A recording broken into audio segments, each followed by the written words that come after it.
the last 5 days I've only been thinking about how do you process and how do you express public grief amidst mass hysteria? Where is that space? And moreover, as an Indian Muslim, how do you express grief?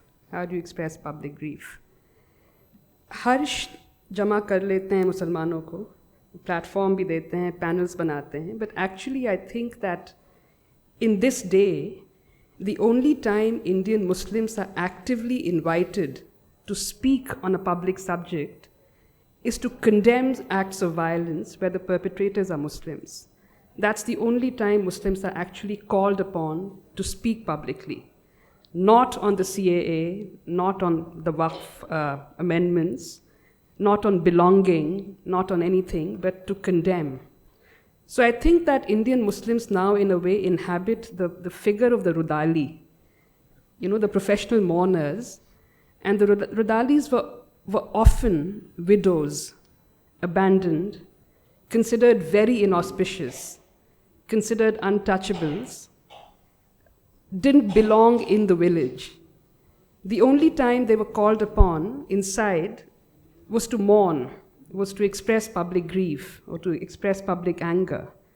And to do it as sort of an outsourcing by the village.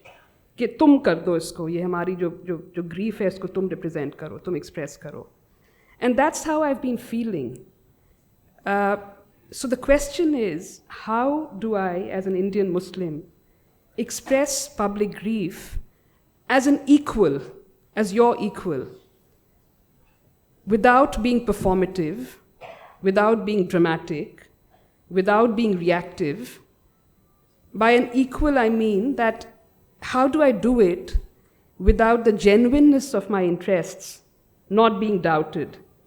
Even if I'm not following the set script, even if I want to say something that's not part of the dominant narrative.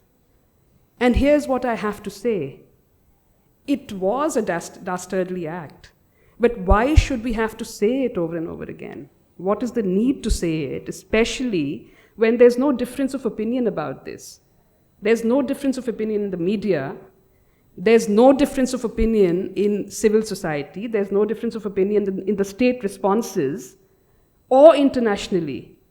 So what is this false equivalence that we keep creating with Gaza? Why are Muslims being accused repeatedly of speaking more for Gaza and not for Pahalgam? We don't need to speak for Pahalgam because there's no difference of opinion when it comes to Pahalgam. Everyone is speaking about Pahalgam. You don't need my endorsement.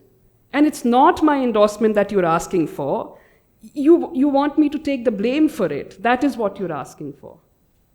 And second of all, I do think that it's wrong to say that terrorism does not have a religion.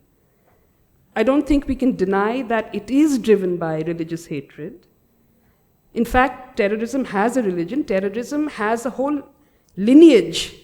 Terrorism is not decontextualized, randomized violence. It has a political context. So terrorism evolves under all kinds of political circumstances. Terrorism evolves in neocolonialism, in neoliberalism, in military-industrial complexes. It evolves in land grab. It evolves along lines of political fault lines. So terrorism is also about active radicalization, but it's also about genuine political grievances. And then again, whatever happened in Pahalgam is not unprecedented. It's happened before. It's happened before in Kashmir, and it's happened all across India. We were talking about the 1990s. We were talking about Aligarh.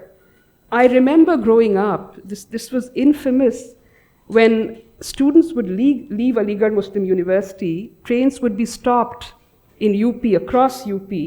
They'd look at the names of travelers, pull them out, and they'd just disappear. They'd get killed. This happens when you stop vendors and ask them for their Aadhaar cards and lynch them.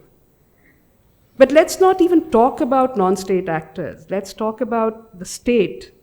And Vrinda was talking earlier about how state institutions are now so prejudiced.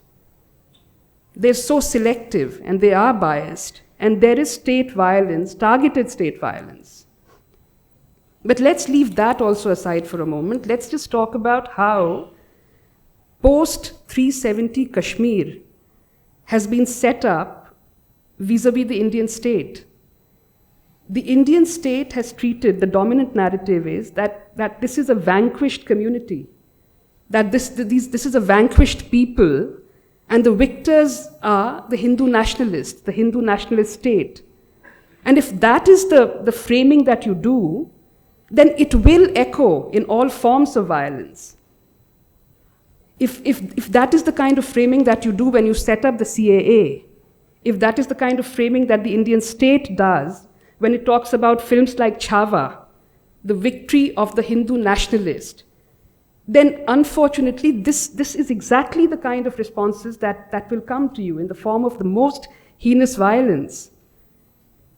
So we need to talk about this, we need to process this. It's not even just about security lapses.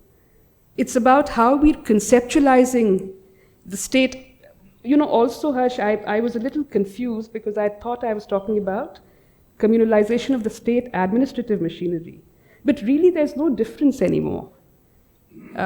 It seems that majoritarian India is working in tandem with communalized state machinery. One sort of speaks for the other. One could merge into the other.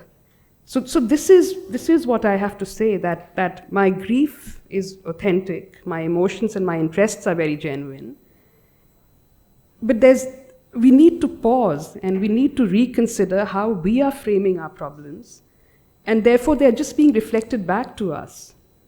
Thank you.